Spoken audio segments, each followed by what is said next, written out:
वल्आक़िबतु लिल्मुत्तक़ीन वस्सलातु वस्सलामु अला अशरफिल अंबियाइ वल मुरसलीन व अला आलिहि व अस्हाबिहि अजमईन। अम्मा बअदु फ़अऊज़ु बिल्लाहि मिनश शैतानिर रजीम। बिस्मिल्लाहिर रहमानिर रहीम। इन्नमा यख्शल्लाह मिन इबादिहिल उलमा। आमन्तु बिल्लाहि सदक़ल्लाहुल अज़ीम। करीमा व बख्शाए बरहाले माँ के हस्तम मसीरे कमंदे हवा नदारे मगैरस्तु फरियादरस्तु ही आसियारा खता बख्श बस। पूरा मजमा झूम कर नबी और आले नबी की बारगाह में हदिये दुरूद पेश करे। पढ़ें बावाज़े बुलंद अल्लाहुम्मा सल्लि अला सय्यिदना शफीअना हबीबना मौलाना मुहम्मदिन मादन जुल करम वाला मुबारक वसल्लम। सल्लु अलैहि सलातु व सलामुन अलैका या रसूल अल्लाह।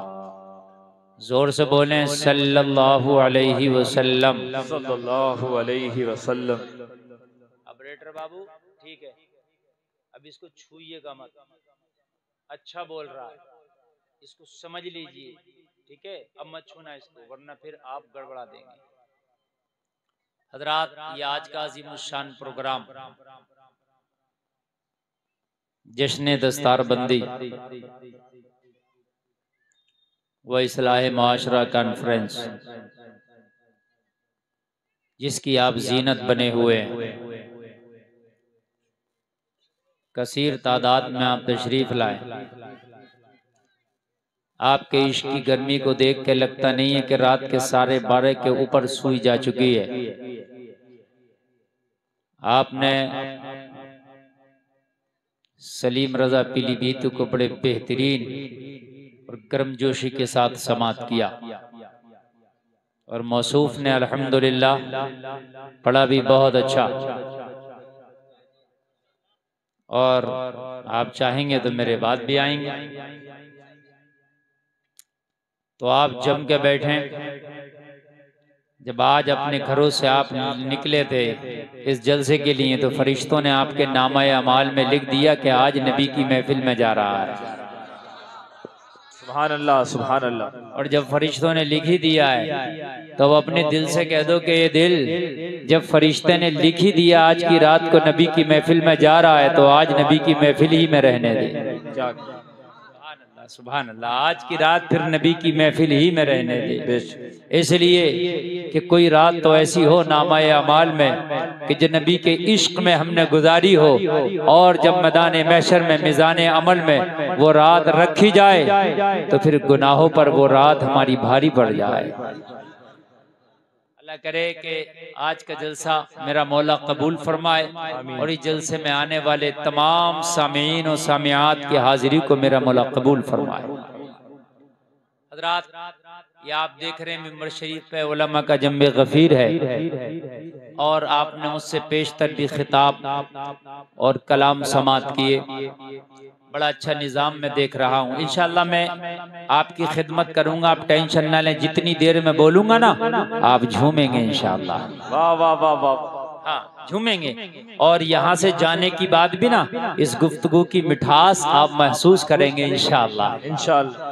हज़रत अल्लामा कारी शाही साहब क़िबला ने माशाअल्लाह बड़ा अच्छा इदारा ये कायम किया है, जिसका आप वसी और इस बिल्डिंग और सहन देख रहे हैं आपके बिल्कुल बगल में। उसी इदारा से आज 8 बच्चे फारिग हो रहे हैं। सुभान अल्लाह। कितने बच्चे? 8। ये जो फैक्ट्री लगाई है कारी शाही साहब ने और उनके बेटे हजरत अल्लामा मौलाना अरशद साहब सकाफी, जो ये इतना अजीम किला, इस फैक्ट्री का जो माल तैयार हुआ है वो आज आपकी निगाहों के सामने आ जाएगा। वाह भाई वाह वाह वाह वाह, क्या कहना। और ये जितने भी उलमा आप देख रहे हैं ना, ये ऐसी ही फैक्ट्रियों का प्रोडक्ट है। क्या कहने, जिंदाबाद जिंदाबाद। समझ रहे हैं आप? और हमें जो आप देख रहे हैं ना, हम भी ऐसी ही फैक्ट्रियों का माल है। हक है, हक। ये भी ऐसी फैक्ट्री का माल है, समझ रहे हैं आप? हाँ, ये हैं अजीम किले और अजीम फैक्ट्रियां, लोगों का इन पर बहुत नजर है। एक साहब ने मुझसे कहा था कि मदरसों की तलाशी ली जाए, मैंने कहा ले लो, फटी हुई चटाइयां टूटी हुई तिपाइयों के अलावा कुछ नहीं मिलेगा। सही बात है, यहाँ तो टूटी हुई चटाइयों पर बैठ करके जब अपने आप को बंदा बिल्कुल मिट्टी से मिला देता है तो फिर जाकर के वो कहीं ऐसा खिलता है कि उसकी खुशबू को पूरी दुनिया महसूस करती है। बात है कि नहीं है? आप लोग कहते हैं कि भाई मदरसे मौलवी लोगों को बड़ा मजा आ रहा है, लेकिन आपने इनकी मदरसे की जिंदगी भी देखो। इन्होंने टूटी हुई चटाइयों पे भी बैठा है। कभी जब रात को तुम रजाइयों में अपने मुंह को दबाकर सो रहे थे, तब ये रात को जाकर ठंडे पानी से वजू करने के बाद कुरान की तिलावत कर रहे थे। जब तुम बेहतरीन खानों की लज्जतों में मशगूल थे, जब तुम बेहतरीन दुनिया की रंग रंगीलियों में मस्त थे, तो मालूम है ये उस वक्त सूखे टुकड़े बिखा के गुजारा कर रहे थे। लेकिन मालूम है जब इन्होंने ये जिंदगी इस तरह से गुजार दी होती है तो एक दिन वो आता है, फिर अल्लाह दुनिया के बेहतरीन इज्जतें, बेहतरीन खाने और बेहतरीन कपड़े और मलबूसात इनकी किस्मत में लिख दिया करता है। आप चाहते हो कि हमारी नस्लों में भी कोई एक ऐसा आलिम दीन पैदा हो कि जो हमारी बख्शिशों का जरिया बन जाए, तो फिर इन किलों की तरफ रुख करो, अपनी औलादों को, अपनी नस्लों को, अपने बच्चों को इन मदरसों में पढ़ाओ, ताकि किसी दिन जब वो आलिम कुरान और आलिम दीन बन जाए, तू मर के अपनी कब्र में चला जाए, मगर खुदा की कसम रब की रहमत को जोश आए, रब फरमाए ओ मेरे फरिश्तों, ये गुनाहगार जरूर था, खताकार जरूर था, सियाहकार जरूर था, मगर एक ऐसा आलिम दीन इसकी नस्ल में पैदा हो गया है जिसने मेरे दीन को सहारा दिया है। ए फरिश्तों, गुनाहगार होने के बावजूद मगर अब इसकी बख्शिश करके और इसकी कब्र में जन्नत का बिछौना बिछा दो।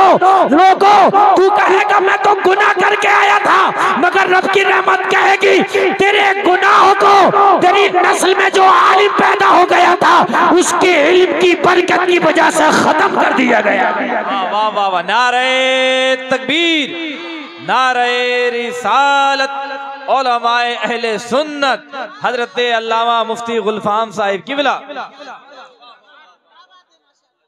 ऑपरेटर साहब आवाज दबना नहीं चाहिए, देखो मेरी आवाज अभी खुल रही है, अल्लामा शाहिद साहब देखते रहना। हाँ, दबना नहीं चाहिए, आवाज दब गई तो काम खराब हो जाएगा। अभी तो मैं खुल रहा हूँ, अब सुनिए, इंशाल्लाह मजा आएगा आपको। हाँ, अब आप सुनिएगा। देखिए, मैं ये नहीं कहता कि आप डॉक्टर इंजीनियर ना बनाएं, बिल्कुल बनाएं, जरूरी है ये भी। अब डॉक्टर भी जरूरी है, इंजीनियर भी जरूरी है, प्रोफेसर भी हमें बनाना जरूरी है, मगर जलसे में आने वालों सबसे पहले इश्क रसूल का दूध पिलाना जरूरी है अपने बच्चों को। असल में ये देखो बच्चे आएंगे, अब डिस्टर्ब होगा। हाँ, बस बेटा जल्दी बैठ जाओ, डिस्टर्ब नहीं होना चाहिए। असल में तकरीर ही में सारा काम होता है ना, तो तकरीर बड़ा मुश्किल काम हो जाता है। फिर बस जल्दी से तुरंत बैठ जाओ, और उसके बाद में फूल गजरे जितने भी हैं सब बाद में। ये तकरीर शुरू हो रही है, कहीं ऐसा ना हो कि शुरू से पहले ही आप मुझे जो है मैटर जो मेरे जहन में है ना, वो मेरे जहन से आप निकलवा दें। आप सब लोग बैठे रहें, ये कुर्सियों पर जो बैठे हैं ना, यही तलबा है जिनके दस्तार बांधी जाएगी, इसलिए इनको आपके सामने बिठा दिया ताकि आप इनकी अच्छे से जियारत कर लें। हाँ, ताकि जियारत कर लें आप अच्छे से। सुनने को तैयार है ना? बिल्कुल बिल्कुल तैयार है ना? तो जरा बोलें सुभान अल्लाह, सुभान अल्लाह, और जोर से बोलें सुभान अल्लाह। माशाअल्लाह, बहुत अच्छा आप सुन रहे हैं। अल्लाह आपकी समात सलामत रखे। बैठ गए? अरे भाई, इतनी दौर में तो 18 लोग बैठ जाएंगे, आप जल्दी बैठो ना, बिल्कुल बैठो।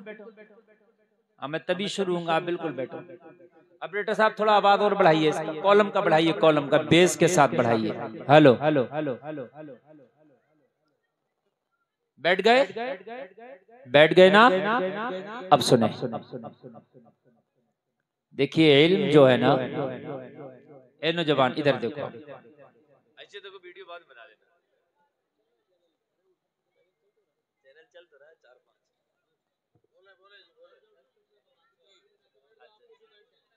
बस आप इधर मुतवज्जो, वो बैठ जाएंगे। इल्म जो है वो इंसान का जेवर है। क्या इंसान का जेवर? इल्म इंसान की आंख है। अगर इल्म नहीं तो इंसान अंधा है। उसे हराम का नहीं पता, हलाल का नहीं पता, जायज का नहीं पता, नाजायज का नहीं पता, क्योंकि अंधा है। अगर वो चाहता है कि मेरी बीनाई मेरे मरने के बाद भी बाकी रहे तो इल्म दीन हासिल करो। मरने के बाद भी तेरी बीनाई खुदा की कसम बाकी रहे। बेशक। और ये बीनाई ऐसी है कि जब तू कब्र में जाएगा ना तो मुस्तफा तुझे देखेंगे, तू मुस्तफा को देखेगा। और बीनाई नहीं हुई ना इल्म की तो फिर कुछ न दुनिया में नजर आएगा, न मरने के बाद नजर आएगा। इसलिए अल्लाह ने कुरान में कहा, इन्नमा यख्शल्लाह मिन इबादिहिल उलमा, जानने वाले ही अल्लाह से डरते हैं। हर आदमी अल्लाह से नहीं डर सकता। बहुत सा लोग कहता है बिल्कुल ना पढ़ा ना लिखा, उसको अलहम शरीफ याद नहीं, कहता मैं अल्लाह से बहुत डरता हूँ, झूठ बोलता है।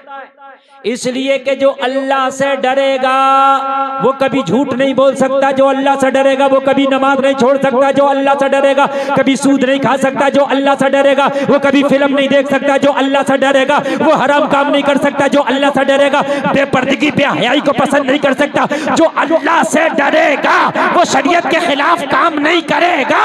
वाह वाह वाह वाह वाह। नमाज एक टाइम की नहीं पढ़ रहा, अल्लाह से बहुत डरता हूँ। झूठे मक्कार, तू अल्लाह से डर रहा? तू अगर अल्लाह से डरेगा तुझे फजर में नींद आ जाएगी? तुझे नींद आ जाएगी फजर में अगर अल्लाह से डरेगा? तू अल्लाह से डरेगा तुझे ईशा में बिस्तर पे नींद आ जाएगी बगैर नमाज पढ़े? झूठ बोलता, डरता नहीं है, खाली जबान से बकवास करता है। सही बता रहे हैं। बस कहता है इन मौलवियों से तो हम ही ज्यादा डरते हैं। कैसे डरेगा भाई तू ज्यादा?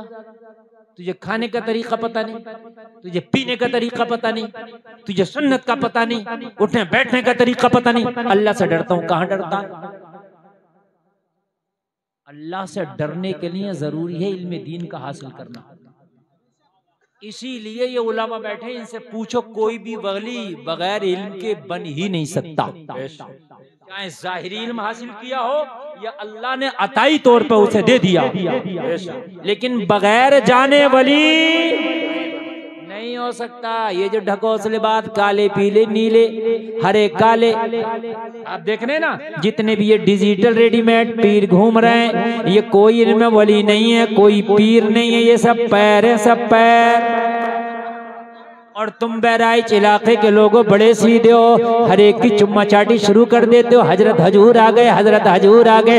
नहीं नहीं, देख लेना पीर वही होगा जो शरीयत रसूल के मुताबिक जिंदगी गुजारता होगा। और जलसे में आने वाले सबसे बड़ा अगर पीर है तो पीराने पीर रोशन ज़मीर शेख अब्दुल कादिर जिलानी है। तुझे पता है शैतान ने कहा था अब्दुल कादिर तेरे ऊपर नमाज माफ कर दी गई है, तो कहा था ओ सुन, अरे अबू बकर पे नमाज माफ नहीं, मौला अली पे नमाज माफ नहीं, उमर पे नमाज माफ नहीं, उस्मान गनी पे नमाज माफ नहीं, अब्दुल कादिर पे नमाज कैसे माफ हो सकती है? लाहौल पड़ा शैतान को भगा दिया। नारे तकबीर, मैं जरा हाथों उड़ा के बोले नारे रिसालत, नारे रिसालत। खतीबे आज़म हिंदुस्तान हजरत अल्लामा मुफ्ती गुलफाम, नारे तकबीर। और आज एक बात बता दूं, ये उलमा बैठे हैं, ये उलमा बैठे हैं, एक बात बता दूं, अब आपको कैसे पता चलेगा कि ये पीर अच्छा है कि घपलेबाज है? पता कैसे चलेगा? कैसे पता चलेगा? तो सुन लेना, एक ही केमिकल है तेरे पास, वो बूंद उसकी टपकाना एक, और उस बूंद के टपकते ही अगर जो खिल जाए समझ लेना ओरिजिनल है, और जिसका रंग बदल जाए समझ लेना लोकल है। उस केमिकल की बूंद का नाम बताओ। अगर तू जानना चाहता है कि ये पीर ओरिजिनल है या लोकल, तो आला हजरत का जिक्र कर देना। आला हजरत का नाम सुन के जो मचल जाए समझ लेना ओरिजिनल है।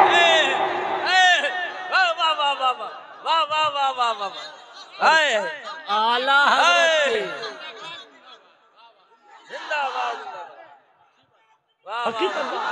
जी जी, क्या कहना था?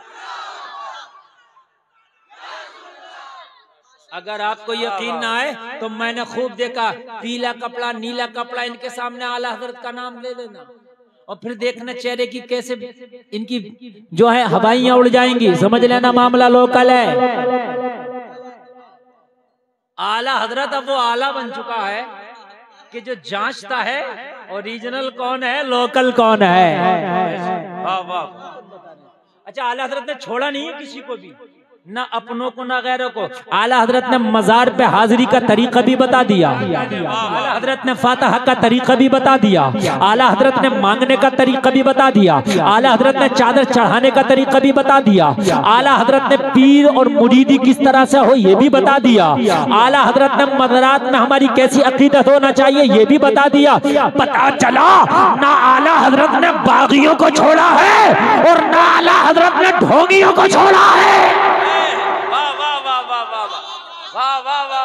ना बागियों को छोड़ा है, हक है, और ना ढोंगियों को छोड़ा है। बागियों के भी पराखे उड़ा के रख दिए हैं और ढोंगियों को भी धो के रख दिया है। क्या कहने, जिंदाबाद जिंदाबाद। वाह वाह वाह। ना ढोंगियों की खैर है ना बागियों की खैर है। हाय हाय, वो है मेरा रजा। ऐसे नहीं है कि एक तरफा आला हजरत ने साहब ढोंगियों को छोड़ दिया हो, ना ढोंगियों की भी खैर नहीं। अब बहुत से लोग कहते हैं मौलाना गुलफाम बड़ा टाइट बड़ा सख्त बोलते हो। हमने कहा हम रजा वाले हैं, जो रजा का मिशन है वही हमने अपनाया भी है। सही बता रहे हैं, जो रजा का मिशन है वही हमने अपनाया भी है। रजा का मिशन ये नहीं है मेरे अजीज, आप ये कहो कि मैं बहुत बड़ा आशिक रसूल हूँ, मैं बुजुर्गों के मानने वाला हूँ, लेकिन बुजुर्गों की मानने वाला नहीं हूँ, तो ये आला हजरत के मिशन के खिलाफ है। बात समझ में आ रही है कि नहीं आ रही है? आज तकरीर सुनिएगा, इंशाल्लाह मजा आएगा। एक एक लफ्ज मोती की तरह आपके सीने में ना चुभ जाए तो आप कहना। सीखना इल्म दीन का बहुत जरूरी। अगर बगैर इल्म दीन सीखे आपने जिंदगी गुजारी, नाम के मुसलमान तो रहोगे, मगर खुदा की कसम इस्लाम की बहारों से, इस्लाम की लज्जतों से मजा ना उठा पाओगे। अगर चाहते हो कि इस्लाम की लज्जतों से मजा उठाए, इस्लाम की बहारों से मजा उठाए, तो इल्म दीन सीखो। जानना जरूरी है। जिस दिन तू नमाज सही सीखने के बाद नमाज पढ़ के देखना, जितना मजा नमाज में आएगा उतना मजा किसी काम में नहीं आएगा। वाह वाह वाह वाह वाह वाह, जिंदाबाद जिंदाबाद जिंदाबाद। आज नमाज पढ़ने के लिए जाते हैं, मौलवी पढ़ता रह गया, हाफिज पढ़ता रह गया, कारी पढ़ता रह गया, इमाम पढ़ता रह गया, और ये अठुआ भैया जो 8 दिन में जाता था, इसको अलहम्द शरीफ तक याद नहीं है। जब तक जुमे की 2 फर्ज के बाद हमारी 4 रकात पूरी नहीं हुई, इसने पूरी 8 रकात पढ़ के मस्जिद से बाहर निकल गया। मैंने कहा या अल्लाह, ये कितनी तेज पढ़ रहा, कितनी स्पीड में पढ़ रहा। हम तो हाफिज हैं, हर साल कुरान भी सुनाते हैं, तो हमारी जबान यार तेज चलना चाहिए, हमारी स्पीड ज्यादा होना चाहिए, मश्क हमारा तेज है। कुरान के हाफिज हम हैं, कुरान के कारी हम हैं, हर साल कुरान हम पढ़ाते हैं। लेकिन जिसको अलहम्द शरीफ याद नहीं, हमारी 4 ने इसकी 8 पूरी हो गई, पता चला घपला करके गया। फिर कहते हैं नमाज में मजा नहीं आता। बहुत से लोग कहते हैं मौलाना नमाज में दिल नहीं लगता। हमने कहा दिल तो तब लगेगा तब याद होगी, जब याद नहीं होगी तो दिल कहां से लगेगा? वो कान खोल के सुन। अगर मदीने भी चले जाओ ना और मदीने में जाके भी नमाज पढ़ लो ना, अगर अच्छे से याद नहीं होगी तो तेरा दिल वहां भी नहीं लगेगा। अब एक बात सुने, हर गांव में 2 पार्टी, इस इमाम के पीछे मेरी नहीं हो रही, मेरी इस इमाम के पीछे नहीं हो रही। एक इमाम अगर कहीं 1-2 साल रुक जाए तो 2-4 लोग ऐसे पैदा हो जाते हैं, चाहे तुम उस इमाम को कितना भी नेक ले आना। मेरी बात गलत नहीं।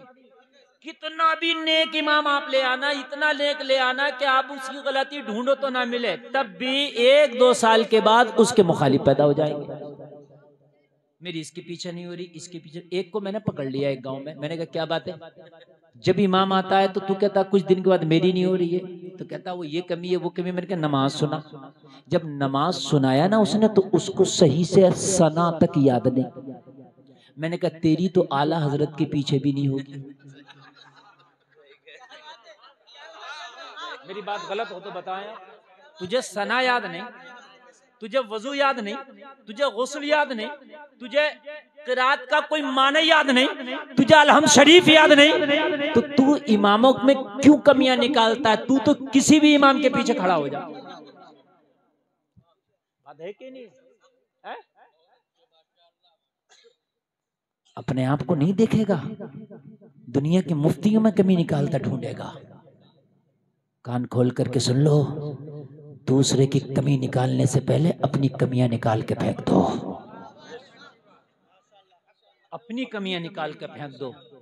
अच्छा आप ये चाहते हो हमें गौसे आजम जैसा कोई इमाम मिल जाए, तो खुदा की कसम ढूंढते ढूंढते मर जाओगे, नहीं मिलेगा। अब ऐसे ही टूटे फूटे इमाम मिलेंगे जैसे ये नजर आ रहे हैं, और आज से 20 साल के बाद और 50 साल के बाद ये भी नहीं मिलेंगे जो ये नजर आ रहे हैं। क्या कहने, ये जो मैं आपसे कर रहा हूं ये भी नहीं मिलेंगे। और आपको यकीन ना आया तो आप देखना, ये तो हिंदुस्तान है मियाँ। आप दूसरी कंट्री में जाके देखो, इमाम के दाढ़ी नहीं है, पैंट पहन के, कोट पहन के, टाई पहन के नमाज पढ़ा रहा। सही बता रहे हैं हम। आप दूसरे मुल्कों में जाके देखो, दुबई में जाके देखो, अरब कंट्रीज में जाके देखो, जैसे अभी आपको नजर आ रहे हैं, ये आने वाले जमाने में ये भी नजर नहीं आएंगे। तुम इन्हें ढूंढोगे। यार बड़े नेक लोग हुआ करते थे, बड़े नेक आलिम मौलाना हुआ करते थे, बड़े नेक हाफिज हुआ करते थे, मगर खुदा की कसम नहीं मिलेंगे। इनकी कदर कर लो।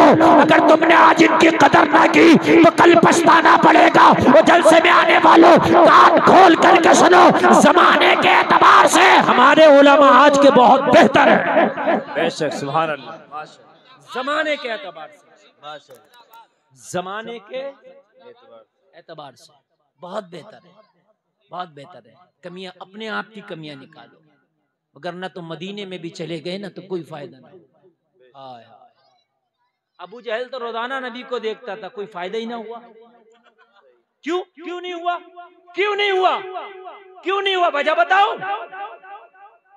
नबी के अंदर खामियां तलाश करता था, अपनी जिहालत ना निकाल सका। वजह यही तो थी। नबी के अंदर कमियां तलाश अगर ना करता और अपनी जहालत निकाल देता तो अबू जहल होके ना मरता, जन्नती होके मरता। अगर नबी के अंदर निकालता, अपनी ना निकाल, अबू जहल होके। हमेशा याद रखना, जलसे वालों, जलसे में आने वालों, कान खोल करके सुनो, इल्म दीन जरूरी है, तुमको बताएगा जिंदगी किस तरह से गुजारना हो। और पूरी दुनिया को मैं चैलेंज करके कहता हूँ, पूरी दुनिया को, बहुत बड़ा जुमला इन उलमा की मौजूदगी में, कोई भी पूरी दुनिया आ जाए, कोई सा भी इल्म हो, किसी तरह का भी, जिंदगी गुजारने का जो बेहतर तरीका मजहब इस्लाम ने बताया है वो किसी ने बताया ही नहीं है। ये बहुत बड़ी बात कह दी मैंने, ये मैंने बहुत बड़ा जुमला कह दिया है। रुमाल की पट्टी वाले बैठ जाओ, देख रहे हो पट्टी बांध के, ऐसा लग रहा है जैसे अभी आ रहा कहीं से शूटिंग करके। अरे अब जल से तकरीर शुरू हुई है यार, मजाक बात है। अब आप सुने, अब आप जरा सुनिए आप, और आप दुआएं देंगे मौलाना अरशद साहब को कि यार क्या खतीब तुमने बुलाया है। जरा सुने, मैं क्या कह रहा था, आप जरा बताइए अभी क्या कह रहा था। क्या कह रहा था मैं, भूल गए? अरे पट्टी से पहले क्या कह रहा था? मैं भी देखो भूल के ऐसी तो होता। हाँ देखो सलीम भाई को याद रहा। अब नात भी यही पढ़े और तकरीर भी यही सुने और याद भी यही रखे। पूरी दुनिया को चैलेंज है मेरा, पूरी दुनिया को लाओ, पूरी बॉलीवुड ले लो, एक दुनिया पीछे फिरते हो ना, इनके चक्कर में तुम बालों की कटिंग, कपड़ों की कटिंग इनकी तरह करते हो ना, जाओ पूरी बॉलीवुड से पूछ लो, पूरे बॉलीवुड से पूछ लो कि ये बता जूता पहनने का सही तरीका क्या है? अगर बता दो। सुरमा लगाने का तरीका पूछ लियो जाओ, वो कहेगा किसी भी आंख में लगा लो पहले, है? बात मेरी गलत तो नहीं है ना? और मेरे नबी की सुन्नत को देखोगे तो कहेगा पहले दाहिनी से शुरू करो। मैं सही बता रहा हूँ। पूरा हॉलीवुड तलाश कर लो आप, कि लाओ बताओ खाने का तरीका क्या है, वो कहेंगे ब्रेड पे मक्खन लगा के खा लो, कुछ भी खा लो।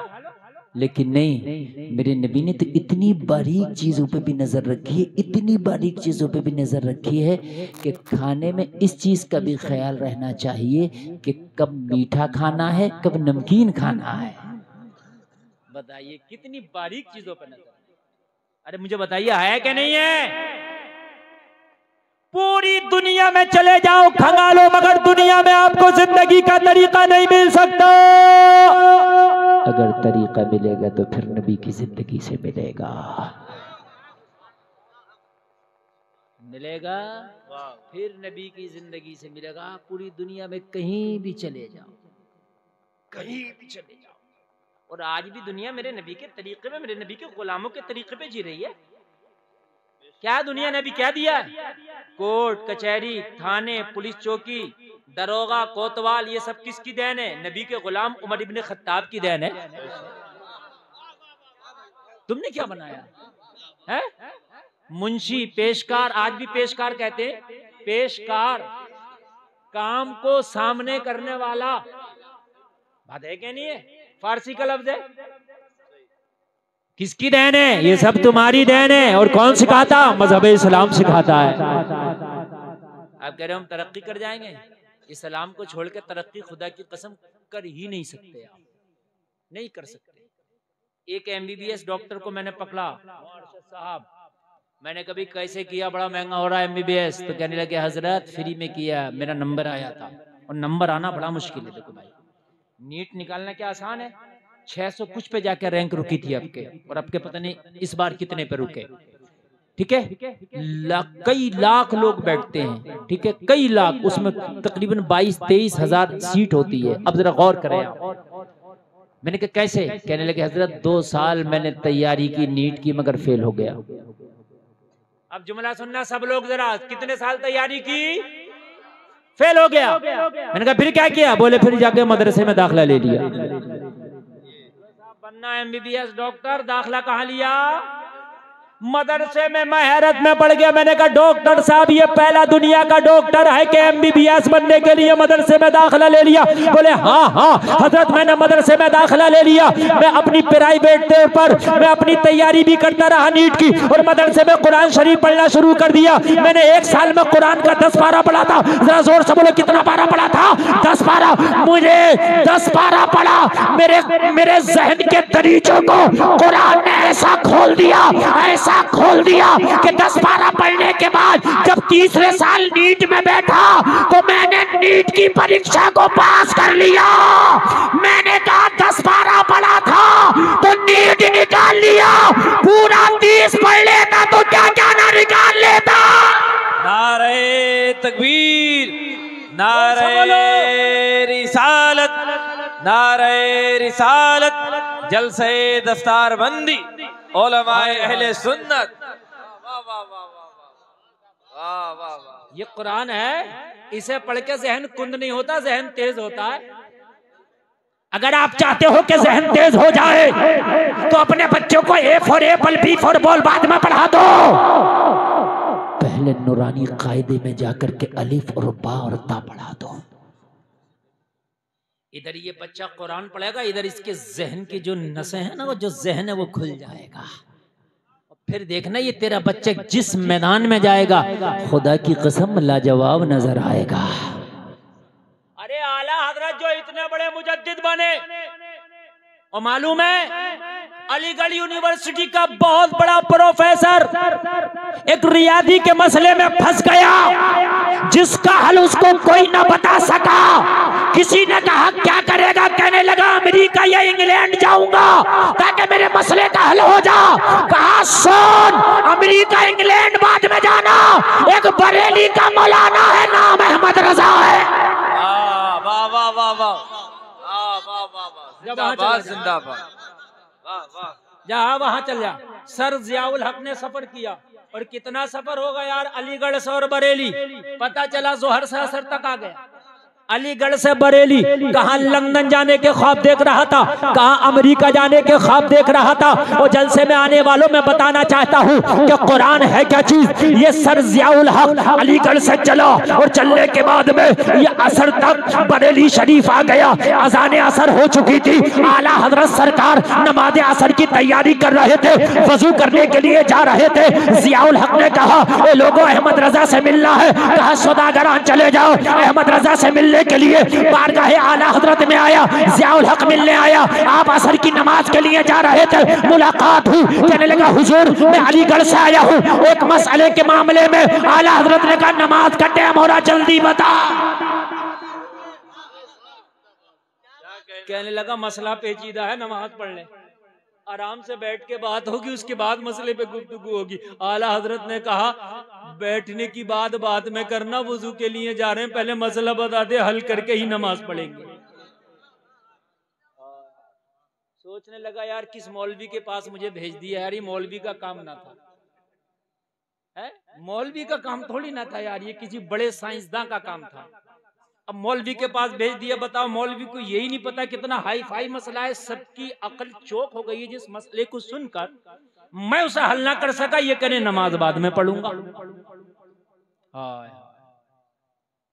ये वो आला हजरत हैं जिन्होंने 4 साल की उम्र में ही कुरान पढ़ लिया था। इस कुरान ने खोला था जहन को। तुम्हारे बच्चे 4 साल की उम्र में यूट्यूब पे वो देखते कार्टून। हाँ, हंसने की बात नहीं है मेरे अजीज, ये रोने की बात है। तुम्हारे बच्चे 4 साल की उम्र में खिलौने को तोड़ते हैं। नकी अली खान का बेटा 4 साल की उम्र में बितजदीद कुरान पढ़ता था। वो भी उल जलूल नहीं, बितजदीद, जो कुरान का हक है पढ़ने का। सर जियाउल हक बोला कि अभी अगर मैं बता दूं तो क्या अभी जवाब मिलेगा? आला हजरत ने कहा अभी मिलेगा, और नमाज भी जमात से पढ़ी जाएगी। ऐसा नहीं तेरा मसला हल करने के चक्कर में मैं जमात छोड़ दूं। नमाज जमात से होगी, मसला पहले हल होगा। इसने जब रियादी का मसला आला हजरत के सामने रखा तो आला हजरत सरकार ने मुस्कुरा के फरमाया, सर जी इतने छोटे से मसले के लिए इतने परेशान थे, अहमद रजा चाहे तो इस मसले को एक तरह से नहीं बल्कि कई तरह से बता के हल कर देगा। और आला हजरत ने चुटकियों में हल कर भी दिया। जब मसला चुटकियों में हल हुआ, सर जियाउल हक आला हजरत के चेहरे को देखता जा रहा था और ऐलान करता जा रहा था। जब उनके गदा भर देते हैं शाह ने ज़माना की झोली, मोहताज का जब ये आलम है, मुख्तार का आलम क्या होगा? नारे तकबीर, नारे रिसालत, जलसे दफ्तार बंदी, उलमाए अहले सुन्नत, जिंदाबाद जिंदाबाद। वाह वाह वाह वाह। मैं मना नहीं करता, डॉक्टर बनाओ, इंजीनियर बनाओ, कुछ भी बनाओ, कुरान सबसे पहले कुरान पढ़ेगा बच्चा। बेटी अगर कुरान पढ़ने के बाद और दीन की सीखने के बाद अगर तेरी बेटी दुनियावी तालीम में भी कदम रखी थी ना तो टेंशन नहीं था। खुदा की कसम ये डर नहीं था कि ये इर्तिदाद की शिकार हो जाएगी, इसलिए कि इसने फातिमा की जिंदगी को पढ़ लिया है।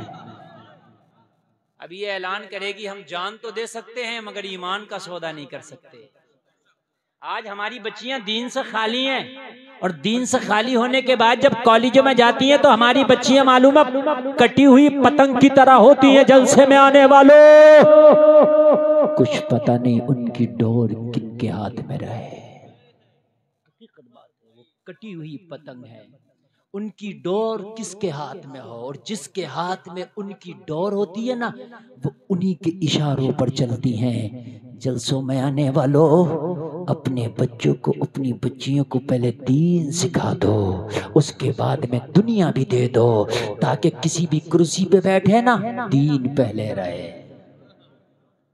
हमारे यहाँ तो दीन का ही फुकदान है। 70 साल का हो गया। हमारे यहाँ तो हाल ये है कि 17 साल का था तब भी नमाज याद नहीं थी, 70 साल का हुआ तब भी नमाज याद नहीं। अलमिया ये मदरसे किस लिए हैं? अरे कोई ऐसा बनाओ, आओ मौलाना अरशद के पास और कहो हजरत हमारी उम्र 50 साल 30 साल 40 साल है, हम बिजनेस करते हैं, हमारे पास इतना टाइम नहीं है कि मदरसे के टाइम में आए। एक अलग टाइम निकाल दो हमारे लिए, हम अलग इशा के बाद या मगरिब बाद आपके मदरसे में आया करेंगे, हमें थोड़ा दीन सिखा दो, कुरान सिखा दो, बन जाएगा निजाम। लेकिन नहीं आएंगे हम, पूरी दुनिया की खुराफातें सीख लेंगे, पूरी दुनिया की बातें सीख लेंगे, लेकिन दीन सीखने के लिए हमारे पास टाइम नहीं है। सुबहान रब्बियल अजीम पढ़ रहा तो पूरे 70 साल हो गए अजीम ही पढ़ रहा। हकीकत बता रहा हूं मैं, 70 साल हो गया अजीम ही पढ़ रहा है। इसने सीखने की कोशिश नहीं की कि सुबहान रब्बियल अजीम है। फिर क्या कहता भाई मौलवियों की तरह तो हम पढ़ ही नहीं सकते। तो मौलवी माँ के पेट से मौलवी बन के नहीं आया था, ये भी यही मौलाना बना था। भाई मेरी बात गलत तो नहीं है ना? तो तुम भी यही बनो यार। जब ये मौलाना बन सकता है, देखो इतना इल्म दीन का सीखना फर्ज है जिसने से कि तेरी जरूरत हल हो सके, ये फर्ज है। कितना सीख रहे हैं? बस ये समझते हैं कि मदरसे के बच्चों का ही काम है बस इल्म दीन सीखना, बस हमारा तो मसला ही नहीं है।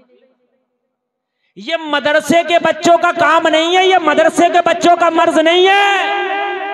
इल्म दीन सीखना टोटल मुसलमानों का काम है, टोटल। और एक बात सुने, आज बड़ी गहरी बात बता रहा हूँ। आज 100-200 साल पहले जाएं, हर मस्जिद में दरसगाहें लगती थी, मस्जिद के अंदर उलमा दर्स देते थे, मस्जिद के अंदर मसाइले शरइया सिखाए जाते थे। आज तो मस्जिद के जितने भी जिम्मेदारान हैं टाइल्स पे टाइल्स, पत्थर पे पत्थर मस्जिद को खूब आलीशान बना दिया, लेकिन ये कभी नहीं सोचा कि इसके अंदर जो नमाज पढ़ने आते हैं उनको नमाज याद नहीं है, तो उनको नमाज याद कराने का ये काम कौन करेगा?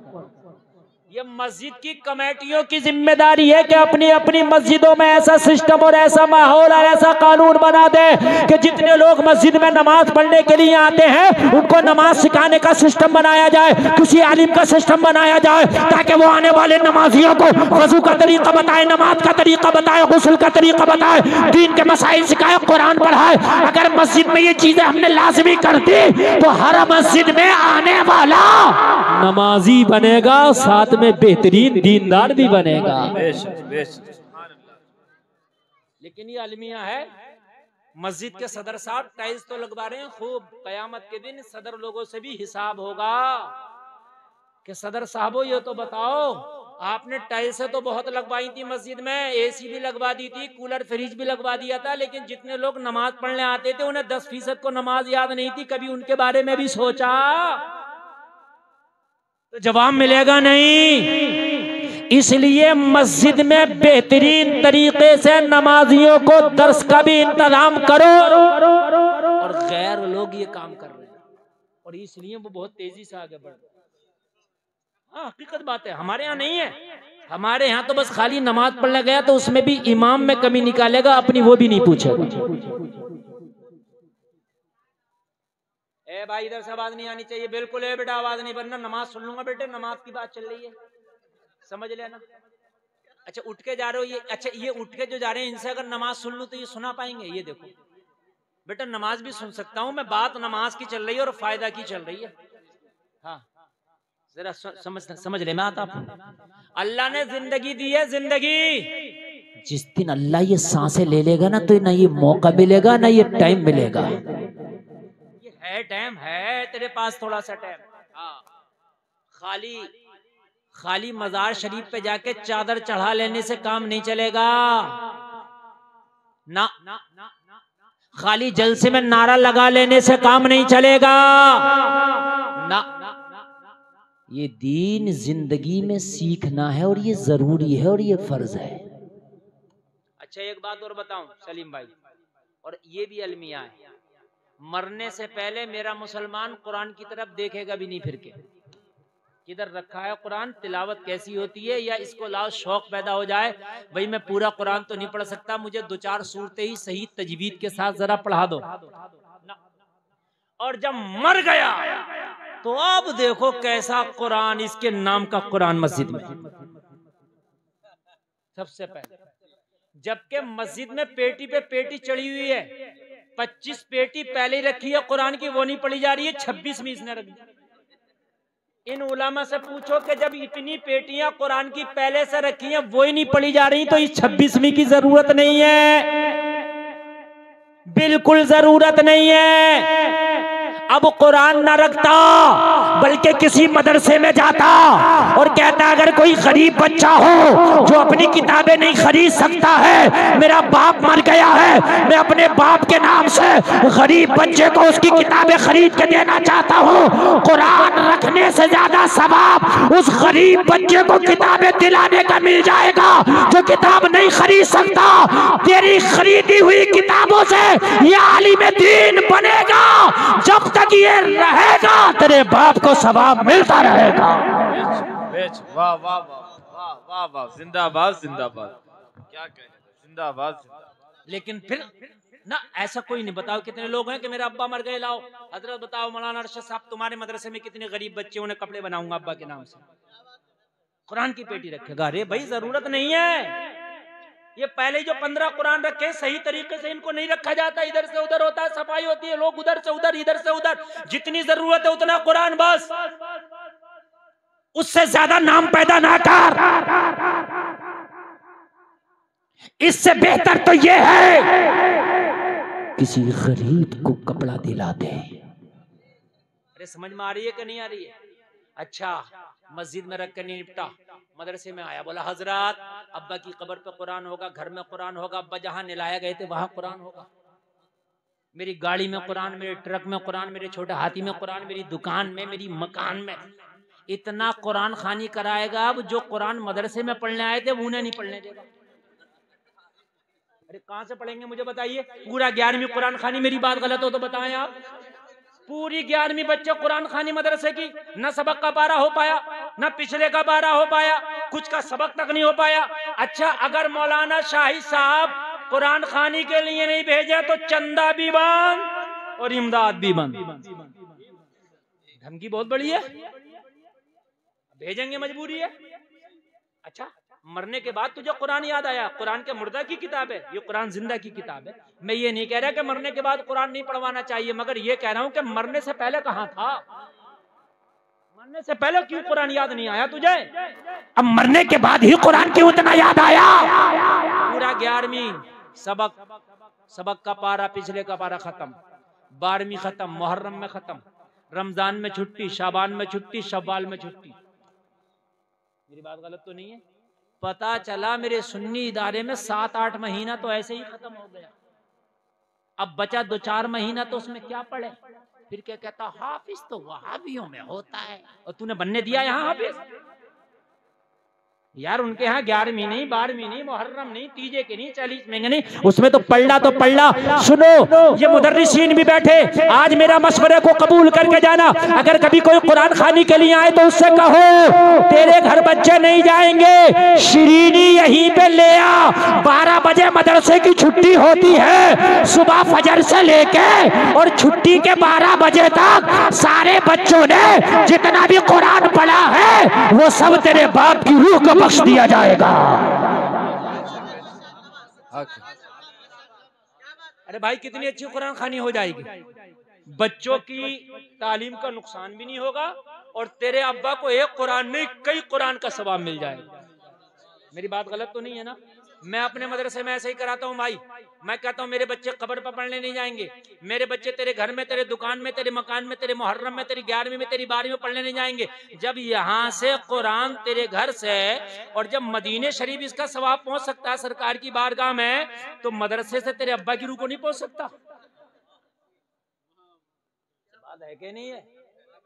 जब यहाँ से बैठे बैठे मौलवी गौसे आदम को, साबिर पिया को, जो नाम याद आया सबको, जब उनकी बारगाहों में नजर है और अल्लाह कबूल फरमाता है तो मदरसे से क्यों नहीं जाएगा? और जो तेरे घर में बच्चे ने कुरान पढ़ा वो कैसा पढ़ा कोई गारंटी नहीं, इसलिए कि उसका सुनने वाला कोई ना था, वो खुद मर्जी से पढ़ रहा था, मगर मदरसे में जो पढ़ा गारंटी है।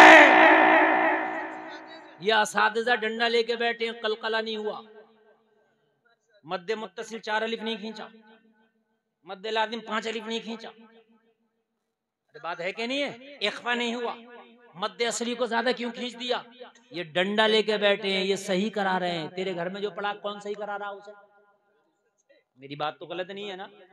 गोया के जो मदरसे में कुरान पढ़ा गया उसके कबूल होने के चांसेस ज्यादा हैं बमुकाबिल उसके जो तेरे घर में पढ़ा गया हो। जलसे में आने वालों, कभी मदरसे के बच्चों को अगर पढ़ाई के टाइम में आपको ले जाना हो, ना लेके जाना, शिरीनी मदरसे में ला देना और कह देना हजरात जितना भी मदरसे के बच्चों ने पढ़ा है वो सब मेरे अब्बा की रूह को बख्श दो। बेहतर तरीका है कि नहीं? मगर हम तो मियाँ मरने के बाद, अब तो मरने के बाद बात तो 3 दिन तक कब्र पे बिठा देता। एक मदरसे का बच्चा डर गया, मदरसे से ही भाग गया, कहने लगा यार रात को कब्रिस्तान में कौन रुकेगा यार? एक बात बताओ मेरे भाइयों, रात और फिर वो भी कब्रिस्तान। अच्छा, हर जगह का कब्रिस्तान एक सा नहीं होता, कहीं का कब्रिस्तान तो बस्ती के करीब हो, कहीं तो बड़ा डरावना होता, बड़ा आदमी ना रुके यार। माँ तमाम उसमें झूठ झक्काड़ और क्या क्या होता है। और फिर रात को 12 बजे के बाद तो कुत्ते भी भौंकना बंद हो जाते हैं। 12 बजे के बाद तो भाई बिल्कुल सन्नाटे छा जाते हैं। मदरसे का बच्चा बताओ 12 बजे के बाद कब्रिस्तान में बैठ के कुरान पढ़ रहा, ना डरना ताज्जुब है? ना डरना ताज्जुब है यार, दिल फट जाएगा। मगर क्या करें, मदरसा चलाना, चंदा लेना, अभी ये तो मदरसा जो रुक जाएगा। मेरे अजीज, तू जिंदा है तो खुदा की कसम कुरान को इतना पढ़ के तेरे मरने के बाद अगर कोई ना भी पढ़े ना तो तुझे जरूरत ना पड़े। इतना पढ़ यार कुरान को। और अल्लाह की कसम खा के कहता हूं, अगर तूने कुरान को पढ़ लिया और दीन को पढ़ लिया, सीख लिया, जिधर से तू गुजर जाएगा जमाना तेरी मुखालफत नहीं करेगा। पूरी दुनिया कहेगी यार ऐसा जा रहा है, इसके चेहरे को देख के लगता है कि देखते रहो। सुभान अल्लाह बोल दो जरा। आला हजरत के बेटे हैं, नाम है मुस्तफा रदा, हुजूर मुफ्ती आज़म हिंद। एक मौलाना अब्दुल सत्तार हमदानी भी जिंदा है, गुजरात के। कहते हैं मैं बहुत बड़ा मुखालिफ था, एक दिन उन्हें मारने के लिए मैंने प्लान बना लिया। उनका दौरा हुआ, मैंने कहा मैं आज़ल्ला मैं मारूंगा, मगर कहने लगे खुदा की कसम जब मैंने मुस्तफ़ा रज़ा खां के चेहरे को देखा ना तो मैं मचल गया, दिल थाम के बैठ गया। और मैंने कहा या अल्लाह, जब बरेली का मुस्तफ़ा रज़ा इतना अच्छा है तो फिर मदीने वाला मुस्तफ़ा कितना अच्छा होगा। कहने लगे मुरीद ही हो गया। क्या हो गया? मैं मुरीद ही हो गया। और तो खलीफा भी है, मुरीद भी है, मैं मुरीद ही हो गया। और उसके बाद में मैं बीमार हुआ ना तो मुझे डॉक्टर ने ऑपरेशन बताया, हार्ट का ऑपरेशन। सारी तैयारियां, सारे टेस्ट हो गए, सारे चेकअप हो गए। डॉक्टर मुझे ऑपरेशन थिएटर में ले जाने लगा, मगर जब मेरा सुबह में ऑपरेशन हो ना तो रात को मैं अपने पीर को याद करके सोया, सरकार जरा करम कर देते। डॉक्टर तो कह रहा सीना चीरा जाएगा, दिल फाड़ा जाएगा, ऑपरेशन किया जाएगा। जब आपका चेहरा देखा था तो सारा दिल अच्छा हो गया था, अब दिल में खराबी क्यों आ गई? कहते हैं मैंने ख्वाब देखा, मुफ्ती आदम आए, सीने पे हाथ रख के कहा सुबह को छुट्टी करा के घर चले जाना। वाह वाह वाह वाह वाह वाह, इन अल्लाह वालों की ताकत, इन कुरान पढ़ने वालों की ताकत में बता रहा हूँ। कहने लगे डॉक्टर कह रहा ऑपरेशन थिएटर में लेके चलेंगे। मैंने कहा नहीं, छुट्टी करो, मैं घर जा रहा हूँ, मैं घर जा रहा हूँ। अभी जिंदा है, कभी मुलाकात हो तो पूछ लेना। और बहुत बड़े मुनाजरे अहले सुन्नत भी हैं। अब सुनो, जो बेटे उटे थे, घर वाले थे, सोने लगे, डर गए ऑपरेशन से। अरे कहने लगे कुछ नहीं होता, ये नहीं होता, अरे डरो मत, हो जाएगा। अरे कहने लगे डरने की बात कर रहे हो, ऑपरेशन हो गया कब? रात। सुभान अल्लाह। किसने किया? मेरे पीर ने किया। यार क्या शान है यार, जरा बोलो सुभान अल्लाह। देख कुरान का आमिल और सरकार मुफ्ती आज़म हिंद जैसा आमिल ओना पोना पीर नहीं है। सरकार मुफ्ती आज़म ऐसा पीर है कि जिस पे नजर डाल दे उसे भी पीर बना के छोड़े। वाह वाह वाह वाह वाह वाह। जिस पे नजर डाल दे उसे भी पीर बना के छोड़े।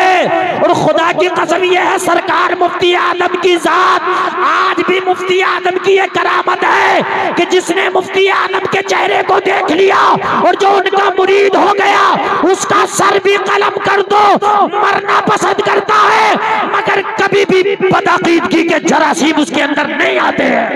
वाह वाह वाह, नारे तकबीर, नारे रिसालत, उलमाए अहले सुन्नत, ये है करामत है? और आप अपने बच्चों को मोबाइल दे करके सोचते हो मेरा बच्चा कामयाब बनेगा। आप ये सोचते हो कि खाली दुनिया दुनिया दुनिया दुनिया दुनिया पढ़ के मेरा बच्चा कामयाब बनेगा। नहीं, दुनिया पढ़ा मैं मना नहीं करता, मगर दुनिया से पहले अपने बच्चे को दीन दे दे, ताकि तेरा बच्चा दुनिया को भी जब अपने सामने लाए ना, और तेरा बच्चा जब दुनिया में भी आगे बढ़े ना, तो कदम जब उसका उठे, कदम दुनिया में उठे मगर मुताबिक दीन के हो।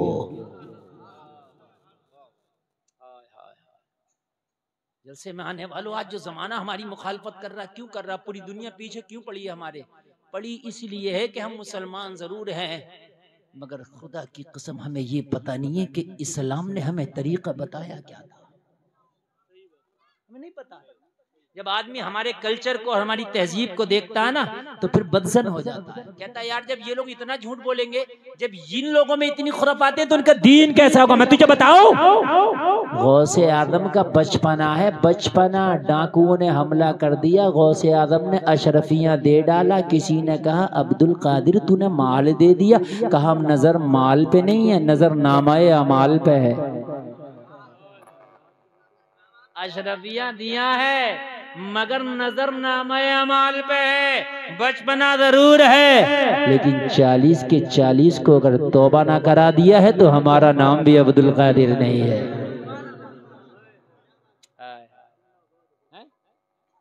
हमारे यहाँ तो अगर हाल ये है कि हमसे अगर कोई गैर आके मिले ना, तो हमारे अखलाक ऐसे हैं, हमारे किरदार ऐसे हैं, हमारे तौर तरीके ऐसे हैं कि हमें देख करके वो और बदजन हो जाता है। एक बात सुने, अभी मीडिया पे चल रहा था बहुत ज्यादा, बोले मुसलमान वो अपने खाने में थूक मिलाता है और ये पेशाब मिलाता है और उसकी दुकान से मत खरीदा करो, समझे? अभी अच्छा कोई बोलना नहीं चाहता, मैंने कहा मन के तू थूक और पेशाब की बात कर रहा, जितना पाक मजहब इस्लाम ने रहना बताया, इतना तो दुनिया के किसी मजहब ने नहीं बताया। ये मजहब इस्लाम है, कह रहा है कि अगर ये कपड़ा नापाक हो जाए तो इसे इतनी ताकत से 3 मरतबा धो के निचोड़ना है, चाहे फट क्यों ना जाए, मगर एक बूंद भी इसके अंदर पानी नहीं रहे। हमसे बात करता पाकी नापाकी की? अरे हमारा मजहब तो मुकम्मल और टोटल पाक है, मगर हमने सीखा हो तब ना, जब हमने सीखा ही नहीं यार, तो फिर हमें पता क्या हो। आओ मैं आपको बताऊं, खुदा की कसम अगर हमारा बच्चा भी मजहब इस्लाम का आमिल हो जाए ना, अगर हमारे बच्चे की जिंदगी को कोई देख ले, तो खुदा की कसम इसकी जिंदगी को देखने के बाद में वो अपनी जिंदगी बदलने पे मजबूर हो जाएगा। जल्दी आइएगा, बहुत जल्दी। हाँ, इस वक्त उठना नहीं है। अगर एक बच्चा छोटा सा भी इल्मे दीन हासिल करके तू जमाने में निकाल दे, उसको देख करके, अभी की बात बता रहा हूं, अभी की, एक बाजार के अंदर तकरीबन 8 साल की बच्ची होती, वो मदरसा में पढ़ती थी, ऐसे नकाब लगा के गई, अपने तो अपने गैर ये कह रहे थे यार ये बच्ची कितनी अच्छी लग रही है और कितनी मुहज्जब अंदाज में ये पढ़ने के लिए अपने घर से जाती है। हमारे भी हालात हैं, आज हमारे भी हालात हैं। हमारे घरों के माहौल देख लो, हमारे बाजारों के माहौल देख लो। मालूम है आपको, हबीब अजमी की बारगाह में एक शख्स आया, आकर रोने लगा, अपनी आप बीती सुना लगा। हबीब अजमी ने फरमाया क्यों रोता? कहने लगा हुजूर मैं बहुत गुनाहगार शख्स था, मेरी जिंदगी में एक 12 साल का बच्चा आया, मेरी जिंदगी बदल डाली। कितने साल का बच्चा आया? कितने? जोर से बोलो जरा, कितने? अब जरा सुनना, 12 साल का। हबीब अजमी ने कहा 12 साल का? तेरे अंदर कोई ऐसी बुराई है नहीं, जो कोई ऐसा बुरा काम तूने छोड़ा नहीं जो किया नहीं। बड़े बड़े आलिम उलमा तुझे समझाए, किसी की बात नहीं मानी। 12 साल का बच्चा कहने लगा हाँ, तरबियत की भट्टी में ऐसा पक के आया हुजूर 12 साल का बच्चा कि मेरी जिंदगी बदल के चला गया, मुझे अंधेरों से निकाल के इस्लाम का उजाला दे के चला गया। सुभान अल्लाह सुभान अल्लाह, बेशक जिंदाबाद जिंदाबाद। 12 साल का। हबीब आजमी ने फरमाया क्या हुआ? कहने लगा हुजूर कल मेरे घर पे बहुत बड़ी एक पार्टी, एक फंक्शन था जिसमें शराब नाच गानों के इंतजाम थे। मेरी बीवी ने कहा था सबकी दावत कर अपने दोस्तों की। मैं सबकी दावत करके जब घर आया ना तो मेरी बीवी ने मुझे एक लिस्ट थमाई, कहा बाजार जाकर के ये खाने पीने का साजो सामान ले आ, शाम को रक्स सुरूर की महफिल होगी, नाच गाने की महफिल होगी, आज बहुत बड़ी हमारे घर पे पार्टी होने वाली है। हबीब आजमी से कहता है बाजार में जाके खाने पीने का सामान खरीद के पोटली बांध के मैंने एक मजदूर की तलाश की ताकि मेरी पोटली उठा के मेरे घर तक ले जा सके। मैंने क्या देखा कि मजदूर तो नजर ना आया, एक 12 साल का बच्चा खड़ा था, चेहरे पे हुस्न की बरसात थी, अंदाज लाजवाब था। वाह वाह सुभान अल्लाह बेशक। बेटा कैसे खड़े हो? 12 साल का बच्चा कहने लगा मैं मजदूर हूँ, किसी की मजदूरी तलाश कर रहा हूँ, अगर मुझे कोई काम मिल गया तो मैं उसका काम पूरा करके अपने घर जाऊंगा। मेरी माँ फाके से मेरा इंतजार कर रही है, मेरा चूल्हा जब जलता है जब मैं कुछ बाजार से कमा के ले जाता हूँ। सुभान अल्लाह सुभान अल्लाह। हबीब आजमी से कहता मैंने बच्चे से कहा मेरी पोटली ले चल, मैं तुझे दे दूंगा मजदूरी। बच्चे ने कहा बता क्या देगा? मैंने कहा बता क्या लेगा? 3 दिनार की बात तय हो गई। कितनी जोर से बोलो भैया, मोबाइल वाले भाई, कितनी हो गई? 3 दिनार, बात तय हो गई। कहने लगा मैंने बच्चे को जब पोटली उठा के सर पर रखी ना तो बच्चे की उम्र कम थी, वजन ज्यादा था, बच्चा डगमगाने लगा। मैंने कहा क्या बात बेटा वजन ज्यादा? बच्चे ने कहा अगर ज्यादा भी है तो माँ का फाका मुझसे नहीं देखा जाता, मेरी माँ फाके से इंतजार कर रही होगी, अगर मैंने तेरा काम आज ना किया तो हो सकता है खाली हाथ जाना पड़े, मेरी माँ को फाके से सोना पड़े। कहने लगा बच्चा डगमगाते हुए कदमों से मेरी पोटली लेके जब चलता